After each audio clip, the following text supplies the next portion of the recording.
नमस्कार दोस्तों, स्वागत है आपका अपने YouTube चैनल पर। दोस्तों उम्मीद आप स्वस्थ होंगे, मस्त होंगे, अपने पढ़ाई में व्यस्त होंगे। दोस्तों जैसा कि आप लोगों को पता है, हम लोग सामान्य अध्ययन का प्रैक्टिस सेट शुरू किए हुए हैं, जो कि स्टैटिक्स क्वेश्चन होता है। ये सभी एग्जाम के लिए काफ़ी ज़्यादा इंपॉर्टेंट है, खास करके जो बिहार दरोगा का एग्जाम होने वाला है और सिविल कोर्ट और पटना हाई कोर्ट का भी एग्जाम होने वाला है। तो ऐसे में आप जितना ज़्यादा रिविजन कीजिएगा और उतना आपके लिए फायदा होने वाला है। जितना रिविजन कीजिए उतना, क्योंकि स्टैटिक्स क्वेश्चन है, ये क्वेश्चन बदलता है नहीं, बार बार रिपीटेशन इसका होते रहता है। तो इसीलिए आप इसे शुरू से अंत तक देखा कीजिए और रिविजन करते रहिए। और इस वीडियो को लाइक शेयर जरूर कर दीजिए। अभी तक आप हमारे चैनल को सब्सक्राइब नहीं किए तो सब्सक्राइब करके घंटी दबा लीजिए, ताकि आने वाले वीडियो का नोटिफिकेशन आपको आसानी से मिल सके। और इसका पीडीएफ अगर आपको प्रैक्टिस के लिए चाहिए तो आप हमारे टेलीग्राम ग्रुप से जुड़िए, वहां आपको पीडीएफ और महत्वपूर्ण जानकारी उपलब्ध कराई जाती है। उसका लिंक आपको डिस्क्रिप्शन में दे दिया गया है। और इससे पहले जितने भी इसका सेट कराया गया है, अगर नहीं देख पाए तो उसके प्ले लिस्ट का लिंक जो है डिस्क्रिप्शन में दे दिया गया है, तो उसे भी जाकर जरूर देखें और हमारे चैनल से बने रहिए। चलिए, ज़्यादा टाइम नहीं गवाते, इस वीडियो को शुरू करते हैं। आइए टेस्ट नंबर 53 का पहला क्वेश्चन देखते हैं। कहता किस वाद में उच्चतम न्यायालय में यह व्यवस्था दी गई है। कहता किस वाद में उच्चतम न्यायालय में यह व्यवस्था दी कि प्रस्तावना संविधान का एक भाग है। तो यह व्यवस्था जो दिया गया आपको केशवानंद भारतीवाद ने, यहाँ आपको सी नंबर से आंसर हो जाएगा। कहता निम्नलिखित में से कौन राज्यों के पुनर्गठन से संबंधित नहीं है। ध्यान रखिएगा, राज्य के पुनर्गठन से संबंधित नहीं है, तो ये आपको राजमन्नार समिति, ये आपको राज्य पुनर्गठन से संबंधित नहीं है। सी नंबर से आंसर हो जाएगा। आगे कहता है कि भारतीय संविधान में किस आधार पर अल्पसंख्यकों का निर्धारण किया गया है। अल्पसंख्यकों का निर्धारण जो है भारतीय संविधान पर किस आधार पर किया गया है, तो यह किया गया है भाषाई एवं धार्मिक आधार पर। सी नंबर से आंसर हो जाएगा। आगे है कहता संविधान की कार्यप्रणाली की समीक्षा, संविधान की कार्यप्रणाली की समीक्षा के लिए 11 सदस्यीय आयोग का गठन किस 11 सदस्यीय आयोग जो है, इसका गठन किस वर्ष और अध्यक्ष किसके अध्यक्षता में सुमेलित युग्म की पहचान कीजिए। तो इसका सही आंसर जो हो जाएगा आपको हो जाएगा 2015 में न्यायमूर्ति राजेंद्र मल लोढ़ा के समय में। सी नंबर से आंसर, सॉरी दोस्तों, ये 2000 कब 2000 ईस्वी हो जाएगा, क्या वर्ष 2000, और न्यायमूर्ति MM वेंकटचलैया के समय में। ये आपको ए नंबर से आंसर हो जाएगा। समय था आपको 2000 ईस्वी और अध्यक्षता जो थी आपको न्यायमूर्ति MN वेंकटचलैया के द्वारा था। तो यहाँ पर ए नंबर से आंसर हो जाएगा। आगे कहता है कि 2011 की जनगणना के अनुसार भारत में लिंगानुपात एवं बाल लिंगानुपात के सही जोड़े का चयन कीजिए। कहता भारत में 2011 की जनगणना जो हुआ है, इसके आधार पर लिंगानुपात और बाल लिंगानुपात का सही जोड़ा कौन सा है। तो इसका सही आंसर हो जाएगा आपको लिंगानुपात 543 और बाल लिंगानुपात 919 हो जाएगा। तो 943 और 919 हो जाएगा। ए नंबर से आंसर हो जाएगा। ध्यान रखिएगा, यह आपको जनगणना 2011 के आधार पर दिया गया है। आगे कहता उपयोगिता का गणनावाचक सिद्धांत किसने दिया था। तो यह सिद्धांत जो दिया गया था आपको मार्शल के द्वारा, किसके द्वारा, मार्शल के द्वारा दिया गया था। कॉफ़ी की कीमत में वृद्धि से चाय के मांग पर क्या प्रभाव पड़ेगा। जब कॉफ़ी की कीमत में वृद्धि होगी तो चाय के मांग जो है, इस पर क्या प्रभाव होगा, तो चाय का मांग जो है बढ़ जाएगा। क्या होगा, बढ़ जाएगा। ए नंबर से आंसर होगा चाय का मांग बढ़ जाएगा। आगे कहता है भारतीय रिजर्व बैंक में छोटे किसानों के रूप में किसे परिभाषित किया गया। कहता है भारतीय रिजर्व बैंक जो है, इसमें छोटे किसानों के रूप में किसे परिभाषित किया गया है। तो यह परिभाषित किया गया है 1 हेक्टेयर से अधिक और 2 हेक्टेयर से कम की भूमि वाले किसानों को छोटे किसान कहा गया भारतीय रिजर्व बैंक में। तो यहाँ पर डी नंबर से आंसर हो जाएगा। आगे कहता है कि एक अंतरिक्ष यात्री पृथ्वी तल की तुलना में चंद्रमा पर अधिक ऊंची छलांग लगा सकता है। ऐसा क्यों होता है। ऐसा इसलिए होता है क्योंकि चंद्र तल पर गुरुत्वाकर्षण बल पृथ्वी तल की तुलना में अति अल्प होता है, जिसके कारण अधिक ऊंचाई तक छलांग लगा सकता है। सी नंबर से आंसर हो जाएगा। आगे कहता है सीवी रमन, क्या है, सर सीवी रमन को उनके किस कार्य के लिए नोबेल पुरस्कार मिला है। कहता है सर सीवी रमन जो है, इन्हें नोबेल पुरस्कार दिया गया है। उसके किस कार्य के लिए, उनके जो है प्रकाश के परिकिरण सिद्धांत के कारण उन्हें नोबेल पुरस्कार दिया गया है। बी नंबर से आंसर हो जाएगा। आगे कहता है कि रडार का उपयोग किस लिए किया जाता है। रडार का उपयोग जो किया जाता है, यह किस लिए किया जाता है।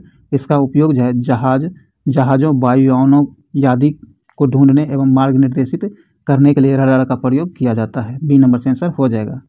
कहता है रेटिना पर कैसा प्रतिबिंब बनता है। रेटिना पर जो प्रतिबिंब बनता है, यह वस्तु से छोटा एवं उल्टा बनता है। कहता है वस्तु से छोटा एवं उल्टा बनता है। तो डी नंबर से आंसर हो जाएगा। आगे कहता है पानी की बूंद किसकी भांति प्रतीत होता है? पानी की बूंद जो होती है ये आपको अवतल लेंस की भांति प्रतीत होती है। डी नंबर से आंसर हो जाएगा अवतल लेंस की भांति। आगे कहता है मानव शरीर का प्रतिरोध किसके समतुल्य होता है? मानव शरीर का प्रतिरोध जो होता है यह किसके समतुल्य होता है? तो ये आपको 10⁻6 ओम के समतुल्य होता है। सी नंबर से आंसर हो जाएगा। सॉरी दोस्तों, आगे कहता है इनमें किस अम्ल का प्रयोग फोटोग्राफी में होता है? कहता है इनमें से वह कौन सा अम्ल है जिसका प्रयोग जो है फोटोग्राफी में किया जाता है? तो फोटोग्राफी में जो प्रयोग किया जाता है ऑक्जेलिक अम्ल का, किसका? ऑक्जेलिक अम्ल का प्रयोग किया जाता है। बी नंबर से आंसर हो जाएगा। कहता है कि सोडियम वेपर, क्या है? सोडियम वेपर लैंप का प्रयोग स्ट्रीट लाइट में किया जाता है। ऐसा क्यों किया जाता है? ऐसा इसलिए किया जाता है कि प्रकाश मोनोक्रोमेटिक तो होता है, प्रकाश जो मोनोक्रोमेटिक होता है एवं जल बूंद द्वारा अलग अलग नहीं होता, इसीलिए सी नंबर से आंसर हो जाएगा। आगे कहता है किस विटामिन को शरीर में संचयित नहीं कर सकता है? कहता है निम्नलिखित में से वो कौन सा विटामिन है जिसे शरीर में संचयित नहीं किया जा सकता है? तो इसका आंसर विटामिन सी होगा। कौन? सी। आगे कहता है निम्न में से कौन सा युग्म गलत है? ध्यान रखिएगा, वह कौन सा युग्म है जो गलत दिया गया है? तो जो गलत है आपको पोलियो बंदर, ये आपको गलत है। डी नंबर से आंसर हो जाएगा जो गलत दिया गया है। चलिए आगे है। कहता है कि किसी दर्पण से आप चाहे कितनी दूरी पर खड़े हों आपका प्रतिबिंब सदैव जो है सीधा प्रतीत होता है। संभवतः यह दर्पण कौन सा है? तो यह दर्पण जो है आपको या तो समतल या फिर उत्तल होगा। डी नंबर से आंसर हो जाएगा। आइए आगे है। कहता खाना बनाते समय यदि बर्तन की तली बाहर से काली हो रही हो तो इसका मतलब क्या है? तो इसका मतलब यह है कि ईंधन पूरी तरह से नहीं जल रहा है। क्या है? ईंधन जो पूरी तरह से नहीं जल पा रहा है। बी नंबर से आंसर हो जाएगा। कहता है तंतुपास्थी, क्या है? तंतुपास्थी संधि कहाँ पाई जाती है? तो यह जो पाई जाती है यह आपको कपाल में, कहाँ? कपाल में पाई जाती है। डी नंबर से आंसर होगा कपाल। कहता मानव शरीर का कौन सा अंग अल्जाइमर रोग से प्रभावित होता है? कहता मानव शरीर का वह कौन सा अंग है जो अल्जाइमर रोग से प्रभावित होता है? तो अल्जाइमर रोग से प्रभावित होने वाला अंग आपको मस्तिष्क से, कौन? मस्तिष्क से। डी नंबर से आंसर होगा मस्तिष्क। कहता निम्नलिखित में से कौन सुमेलित नहीं है? इनमें कौन सुमेलित नहीं है? तो इसका सही आंसर हो जाएगा आपको सिल्वर ब्रोमाइड जो है कृत्रिम प्रकाश संश्लेषण, ये आपको सुमेलित नहीं है। बाकी आपको दूधिया मैग्नीशियम प्रतिअम्ल सही सुमेलित दिया गया है। लिथियम बाइकार्बोनेट गठिया के उपचार के लिए प्रयोग होता है, सही है। सिल्वर आयोडाइड कृत्रिम वर्षा के लिए प्रयोग किया जाता है, यह भी सही है। तो आपको ए नंबर गलत है जो आपके लिए सही आंसर हो जाएगा।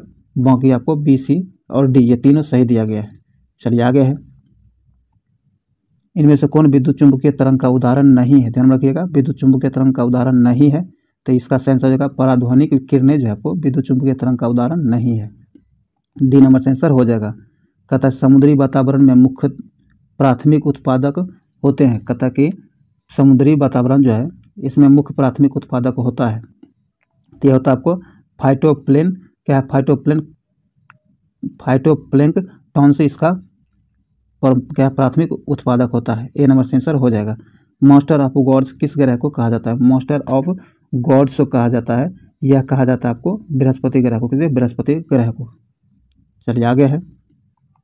कहता मंदाकिनी एवं अलकनंदा के संगम पर स्थित नगर है। कहता मंदाकिनी एवं अलकनंदा जो मिलती है इनका संगम होता है, किस नगर के पास होता है? तो इसका सही आंसर हो जाएगा आपको रुद्रप्रयाग में। कहाँ? रुद्रप्रयाग में। सी नंबर से आंसर हो जाएगा रुद्रप्रयाग में।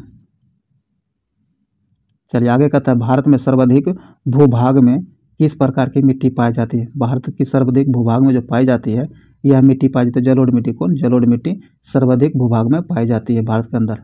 बी नंबर से आंसर होगा जलोढ़ मिट्टी। इनमें कौन सा प्लेट एशिया एवं प्रशांत क्या है? इनमें से कौन सा प्लेट एशिया एवं प्रशांत महासागरीय प्लेट के बीच स्थित है?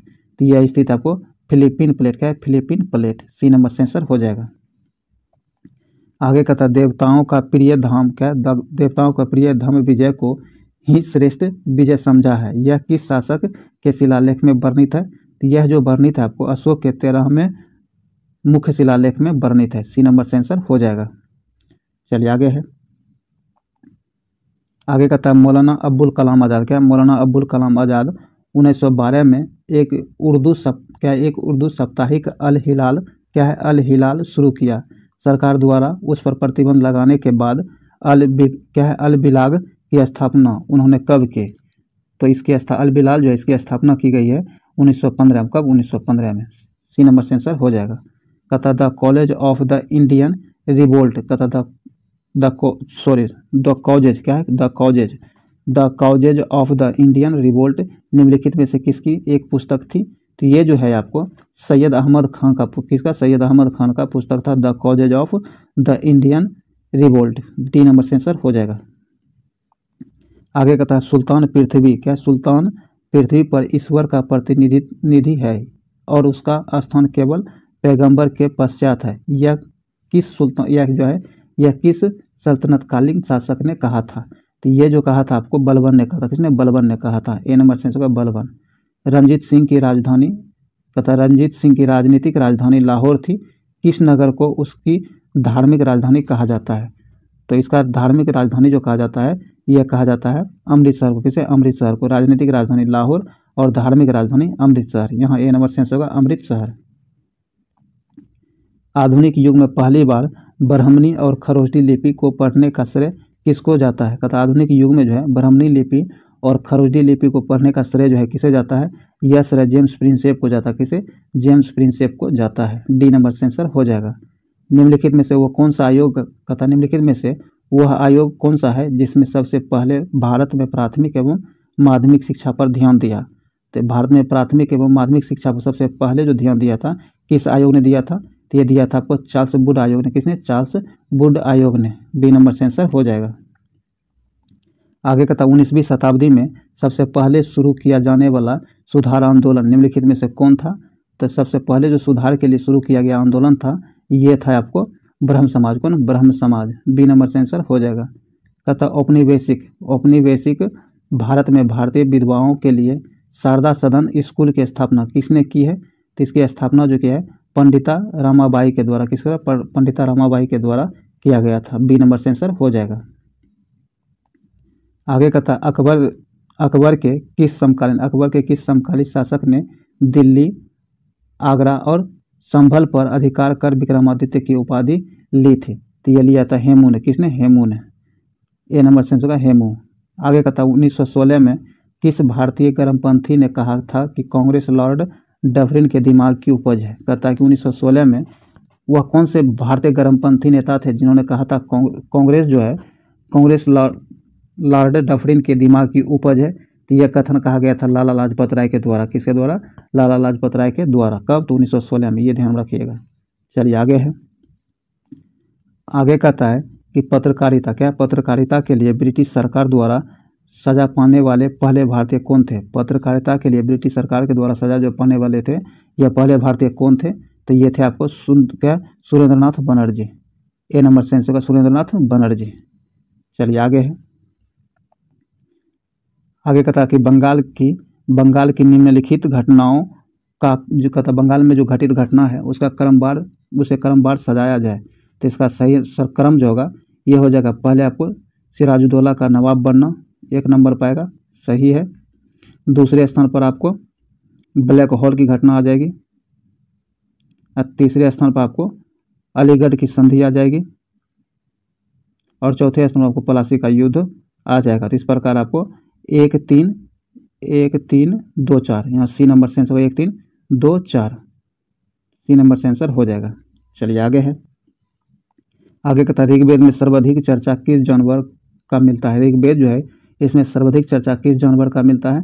तो ये मिलता है आपको घोड़ा का। किसका? घोड़ा का। बी नंबर से आंसर घोड़ा। चलिए आगे है। आगे कहता महावीर स्वामी ने जैन धर्म के पूर्व, कहता कि महावीर स्वामी जो है इन्होंने जैन धर्म के पूर्व के 4 व्रतों में किस एक व्रत को जोड़ा है? तो इसमें जो जोड़ा गया था इनके द्वारा एक व्रत यह ब्रह्मचर्य को जोड़ा गया था। बी नंबर से आंसर ब्रह्मचर्य। कहता है पाली ग्रंथों के अनुसार गौतम बुद्ध के काल में गांव के कितने भेद बताए गए हैं? पाली ग्रंथों जो है इसमें इसके अनुसार पाली ग्रंथों के अनुसार गौतम बुद्ध के काल में जो गांव के कितने भेद बताए गए हैं? तो इनमें गांव के 3 भेद को बताया गया है। ए नंबर से आंसर 3। आगे कहता है उत्तर वैदिक काल में किन 2 काबिलों, कहता है कि उत्तर वैदिक काल जो है इनमें किन 2 कबीलों के एक होने से कुरु कबीला बना। तथा उत्तर वैदिक काल जो है इनमें किन दो कबीलों के मिलने से एक कबीला बना जिसका नाम कुरु कबीला था। तो इसका सही आंसर हो जाएगा आपको भरत और पुरु कबीला के मिलने से बना है। तब दोनों के मिलने से कुरु कबीला का गठन हुआ था। ए नंबर यहाँ से आंसर हो जाएगा। आगे का था विक्रम क्या निम्नलिखित कालक्रम घटनाओं को सही क्रम में सजाया जाए। इसे घटना को सही क्रम में सजाने के लिए कहा जा रहा है। तो आइए देखते हैं। पहले जो होगा आपको मुस्लिम लिंग हो गया, मुस्लिम लिंग आपको पहले स्थान पर आ जाएगा, तो 1 नंबर पर 2 हो जाएगा मुस्लिम लिंग। दूसरा आपको लखनऊ समझौता 2 नंबर पर आ जाएगा, लखनऊ समझौता, हाँ ठीक है। और आपको चौथे स्थान पर, तीसरे स्थान पर आपको बारदोली सत्याग्रह आ जाएगा तीसरे स्थान पर। और चौथे स्थान पर आपको लाहौर अधिवेशन आ जाएगा। अब 5वें स्थान पर नमक सत्याग्रह आ जाएगा। इस प्रकार 2 3 4 1 2 3 4 5 1 क्या 2 3 4 5 1 डी नंबर यहाँ से आंसर हो जाएगा, ध्यान रखिएगा। चलिए आगे बढ़ते हैं। आगे का था जंतर मंतर का निर्माण किसने करवाया था। जंतर मंतर जो इसका निर्माण किसके द्वारा करवाया गया था, तो ये आपको सवाई जयसिंह के द्वारा, किसके द्वारा, सवाई जयसिंह के द्वारा करवाया गया था जंतर मंतर का निर्माण। डी नंबर से आंसर हो जाएगा। आगे का था अकबर द्वारा स्थापित अनुवाद विभाग में सबसे पहले किन पुस्तकों का अनुवाद किया गया। तो सबसे पहले जो अनुवाद किया गया था सिंहासन बतीसी, अर्थवेद और बाइबल। ए नंबर यहाँ से आंसर हो जाएगा। चलिए आगे है। आगे का था पालों के समय में बौद्ध धर्म की किस शाखा का विशेष विकास हुआ। पालों के समय में बौद्ध धर्म का वह कौन सा शाखा है जिसका सर्वाधिक विकास हुआ था, तो यह हुआ था वज्रयान का। किसका, वज्रयान का। ए नंबर से आंसर हो जाएगा। तो दोस्तों जो भी स्टैटिक्स क्वेश्चन था वो समाप्त हुआ है। उम्मीद है इस वीडियो से आपको बहुत ज़्यादा बेनिफिट मिला होगा। अगर आपको लगता है कि आपके लिए यूजफुल है तो इसे लाइक शेयर जरूर कर दीजिए और इस वीडियो को अपने दोस्तों के साथ शेयर कीजिए ताकि मैक्सिमम लोगों तक पहुंच सके। और अभी तक इस चैनल को सब्सक्राइब नहीं किया तो सब्सक्राइब करके घंटी दबा लीजिए और ऑल नोटिफिकेशन सेलेक्ट जरूर कीजिए ताकि जब भी वीडियो अपलोड किया जाए तो इसका नोटिफिकेशन सबसे पहले आप तक पहुँच सके। और इसका PDF और जो है लेने के लिए या फिर किसी भी नोट्स को उपलब्ध करने के लिए या फिर किसी भी एग्जाम से रिलेटेड जानकारी लेने के लिए आप हमारे टेलीग्राम ग्रुप से जरूर जुड़िए, क्योंकि आपको PDF, नोट्स और महत्वपूर्ण जानकारी उपलब्ध कराया जाता है जिसका लिंक डिस्क्रिप्शन में दे दिया गया है। और इससे पहले जितने भी वीडियो हो चुके हैं अगर आप नहीं देख पाए हैं तो उसके प्लेलिस्ट का लिंक आपको डिस्क्रिप्शन में मिल जाएगा, उसे जाकर जरूर देखिए। चलिए इस वीडियो को ही समाप्त करते हैं, मिलते हैं अगले वीडियो में। दोस्तों आइए हम लोग कुछ जो है स्मरणीय तथ्य रह गया उसे हम लोग देख लेते हैं। स्मरणीय तथ्य में कहता है नीला ग्रह के रूप में जाना जाता है। नीला ग्रह के रूप में पृथ्वी को जाना जाता है। किसे, पृथ्वी के रूप में जाना जाता है। आइए पृथ्वी के सबसे निकट स्थित तारा है। पृथ्वी के सबसे निकट स्थित तारा सूर्य क्या है, सूर्य है। रात्रि में दिखाई देने वाला सर्वाधिक चमकीला तारा है। रात्रि में दिखाई देने वाला सर्वाधिक चमकीला तारा जो है आपको क्या है, साइरस है। लिवनिट्स क्या है, लिवनिट्स पर्वत स्थित है, तो ये आपको चंद्रमा पर स्थित है। जीवाश्म ग्रह के रूप में जाना जाता है। जीवाश्म ग्रह के रूप में चंद्रमा को जाना जाता है। पृथ्वी से चंद्रमा का कितना भाग दिखाई पड़ता है। पृथ्वी से चंद्रमा का मात्र 57% भाग ही दिखाई पड़ता है। ये आपको एग्जाम में बहुत बार पूछा गया, ध्यान में जरूर रखिएगा। चंद्रमा का द्रव्यमान पृथ्वी के द्रव्यमान का है। चंद्रमा का द्रव्यमान जो है पृथ्वी के द्रव्यमान का 1/81 भाग है। चलिए आगे है।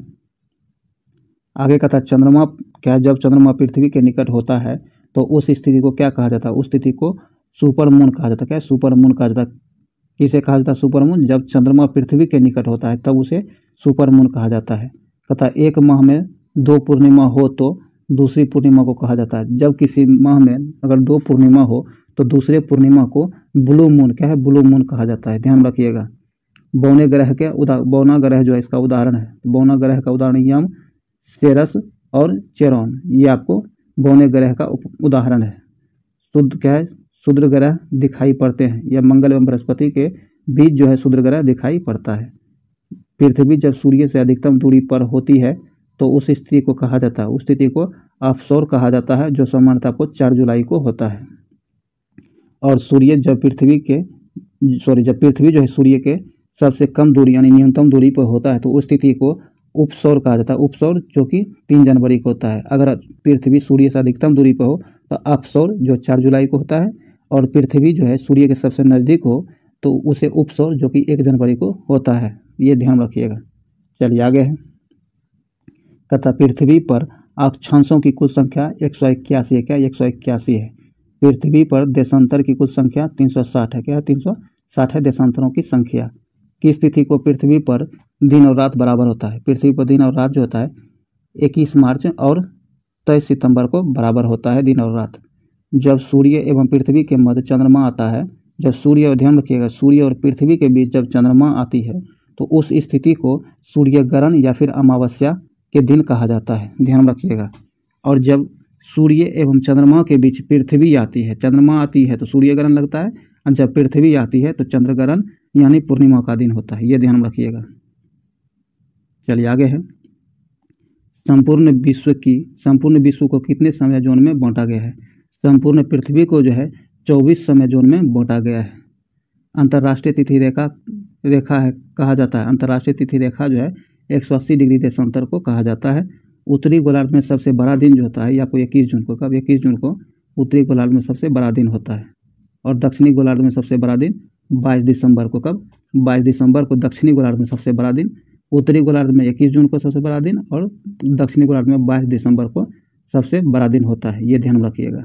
तो चलिए स्मरणीय तथ्य जो था वो भी समाप्त हुआ है। उम्मीद है इससे आपको ज़्यादा बेनिफिट मिला होगा। अगर आपको लगता है कि आपके लिए यूजफुल है तो इसे लाइक शेयर जरूर कर दीजिए, अपने दोस्तों के साथ इसे शेयर कीजिए ताकि ये मैक्सिमम लोगों तक पहुंच सके। और अभी तक जो है हमारे चैनल को सब्सक्राइब करके घंटी जरूर दबा लीजिए और ऑल नोटिफिकेशन सेलेक्ट कर लीजिए। तो चलिए, और आप हमारे टेलीग्राम ग्रुप से जरूर जुड़िए जहां आपको इसका PDF या फिर नोट्स अवेलेबल मिल जाएगा। और किसी भी एग्जाम का अपडेट के लिए जरूर ज्वाइन करिए, जिसका लिंक डिस्क्रिप्शन में दे दिया गया है। इससे पहले जितना भी वीडियो हुआ है अगर नहीं देख पाए तो उसके प्ले लिस्ट का लिंक भी डिस्क्रिप्शन में मिल जाएगा। चलिए इस वीडियो को यहीं समाप्त करते हैं, मिलते अगले वीडियो में, तब तक के लिए जय हिंद।